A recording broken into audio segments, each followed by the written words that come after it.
All right, let's get right into it. Today we're tackling a really important topic, congenital heart disease. It's actually the most common type of birth defect out there. We're going to break down the three main ways a heart structure can be different right from the very beginning. So, yeah, think about that for a second. The heart is this incredibly complex, perfect little engine. But what happens when that initial blueprint, the design it's built from, has a mistake in it? Well, those little flaws can have huge consequences for the entire body. Okay, so before we can really get into what goes wrong, we first have to be crystal clear on what's supposed to go right. Let's quickly go over the blueprint for a normal, healthy heart. At its core, congenital heart disease, or CHD for short, isn't something you catch. It's not a virus or an infection, it's a structural problem. Think of it like a plumbing issue. The pipes, the walls, the valves inside the heart. Something just wasn't put together quite right from the start. So here's the normal flow of traffic. You've got used, deoxygenated blood coming in from the body. It goes to the right side of the heart.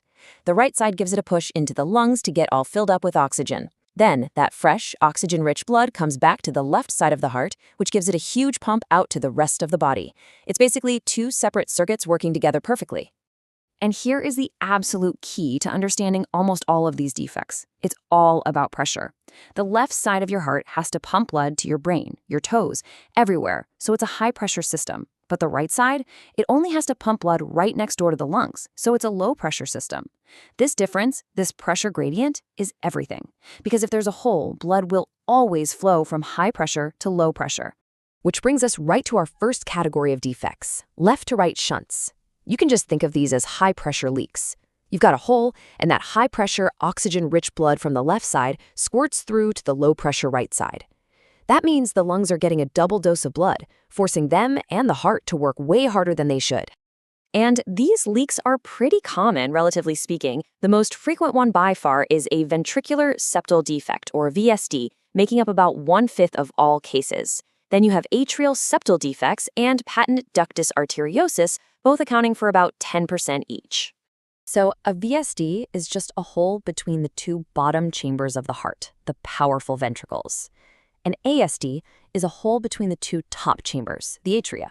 And here's a fascinating little tidbit. ASDs are diagnosed twice as often in females.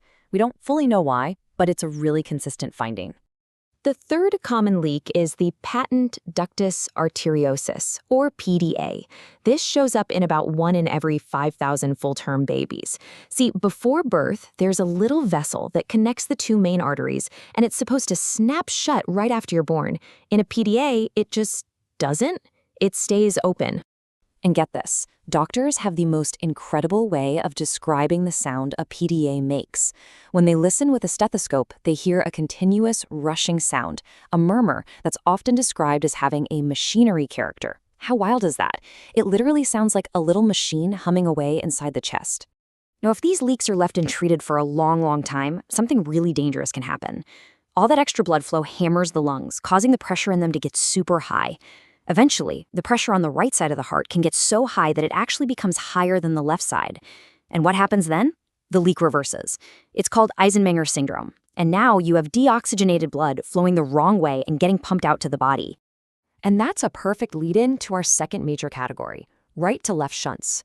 In these conditions, you have deoxygenated or blue blood from the right side getting sent directly to the left side and out to the body. This causes a condition called cyanosis, that classic bluish tint to the skin and lips. It's a huge warning sign that the body isn't getting the oxygen it desperately needs. The poster child for this category is tetralogy of Fallot. Tetralogy is just a fancy word for 4.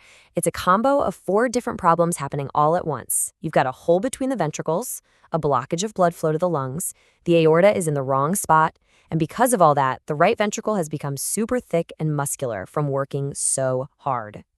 And just like the machinery murmur, this one has a classic visual cue. On a chest x-ray, the heart often looks like a boot-shaped silhouette. That's because that overgrown right ventricle actually physically pushes the bottom tip of the heart upward, creating that distinctive shape. It's amazing what doctors can see. Another really serious one is transposition of the great arteries. This is a day 1 medical emergency. The two main pipes leaving the heart, the aorta and the pulmonary artery, are literally switched. They're hooked up to the wrong chambers. This creates 2 completely separate loops.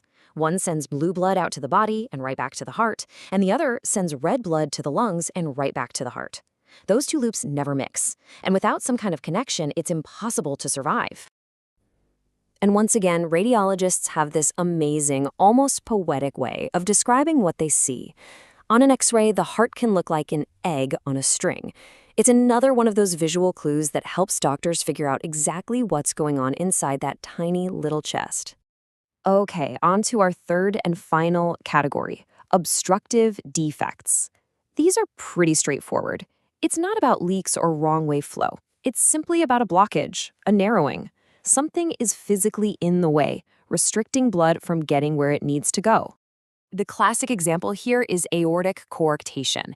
This is a pinch, a narrowing in the aorta, which is the main highway for blood leaving the heart. Think of it like a kink in a garden hose. You get really high pressure before the kink, so in the arms and head, and really low pressure after the kink in the legs and lower body. That's a huge problem because it means the entire bottom half of the body is being starved of blood flow. So we've gone through leaks, wrong way flows, and blockages. Why is it so important to understand these categories? Let's zoom out for a second and look at the big picture. It really just boils down to these three fundamental problems. You either have a leak, which makes the heart and lungs do a ton of pointless extra work. You have wrong way flow, which sends oxygen-poor blood to the body, starving your organs. Or you have a blockage, which physically stops blood from getting where it needs to go. Every defect, in one way or another, fits into one of these buckets. And that kind of leaves us with this final amazing thought. It's just incredible to think about how one tiny structural mistake, a single flaw in the blueprint from before you're even born, can create these massive ripple effects, changing pressures, redirecting flow, and impacting the function of the entire human body. It's a real testament to how intricate and how fragile the heart's design truly is.